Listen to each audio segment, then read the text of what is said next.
اسلام ہماری حیا کا کس قدر خیال رکھتا ہے۔ حضور علیہ الصلوۃ والسلام نے ارشاد فرمایا تم اپنے ستر کی، اپنی شرم گاہوں کی حفاظت کرو سوائے بیویوں کے اور باندیوں کے، بس۔ تو ایک صحابی عرض گزار ہوئے کہ یا رسول اللہ جب ہم تنہا ہوتے ہیں، کوئی بھی ہمیں نہیں دیکھ رہا ہوتا، کیا ہم اس وقت اپنا ستر کھول سکتے ہیں؟ تو حضور علیہ الصلوۃ والسلام نے کیا شاندار جملہ ارشاد فرمایا، اللہ اس بات کا زیادہ حقدار ہے کہ اس سے حیا کی جائے۔ تم تنہا ہو تو یہ نہیں کہ کپڑے اتار کے سو گئے، نہیں، اللہ تو اس وقت بھی تمہیں دیکھ رہا ہے، تو تمہیں تنہائی کے اندر بھی اپنا ستر چھپانا ہے۔ جب ازدواجی تعلق انسان قائم کر رہا ہو اس وقت بھی شرم و حیا اسلام کو کتنی پسند ہے کہ کہا گیا کہ مرد کو چاہیے کہ اپنے اوپر ایک چادر ڈال لے، اس وقت بھی اپنے ستر کو مکمل طور پر کھولنے کی اجازت نہیں ہے۔ مرد کا ستر ہے ناف سے لے کر گھٹنوں کے نیچے تک کا ایریا، ناف سے گھٹنوں کے نیچے تک کا جو ایریا ہے وہ تنہائی میں بھی کھلا رکھنا جائز نہیں ہے، صرف جتنی ضرورت ہے۔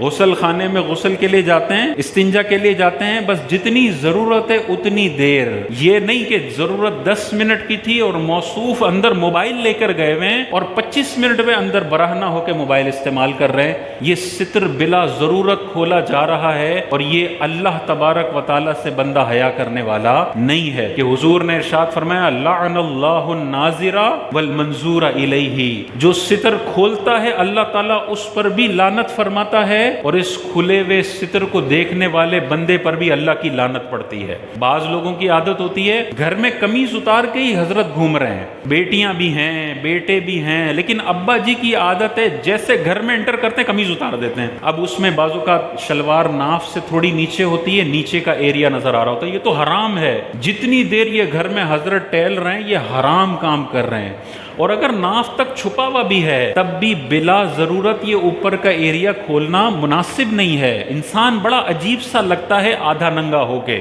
اس میں سینسیبلٹی یہ ہے کہ بنیان تو ہو اندر، بعضوں کا یہ ہوتا ہے کہ بنیان بھی نہیں ہے، اور پھر حضرت بیلکنی میں آئے ہوئے اور بیلکنی میں بغیر بنیان کے بغیر قمیض کے کھڑے ہوئے اور نظارے کر رہے ہیں اور لوگ ان کے نظارے کر رہے ہیں۔ کیا شخصیت کا تاثر جائے گا، اس کو لوگ دیکھ رہے ہوں گے، کیا شخصیت کا تصور جائے گا۔ اس کے مقابلے میں وہ بندہ جو ڈیسنٹ لباس کے ساتھ گیلری میں آ کے کھڑا ہوتا ہے، دونوں میں سے دیکھیں آپ کس کو زیادہ عزت والا سمجھیں گے، جو پورے لباس کے ساتھ گیلری میں آیا ہے یا گھر میں چکر لگا رہا ہے۔ تو یہ عادت بہت بری ہے، مسلمانوں میں رائج ہو رہی ہے، قمیض اتارنے کی عادت نہیں ہونی چاہیے۔ اگر گرمی لگ رہی ہے تو بنیان کم از کم ہونا چاہیے، اگر بہت ہی زیادہ کوئی 50 ڈگری ہو گیا ہے اور رہا نہیں جا رہا تب کہیں جا کے اگر آپ کر لیں اور ناف سے اوپر کا تھوڑا ایریا کور ہے گھٹنوں کے نیچے کا، چلیں شاذ و نادر، لیکن وہ 365 دن میں 5 دن ہوتے ہیں، حضرت تو 365 دن ایسے گھوم رہے ہوتے ہیں،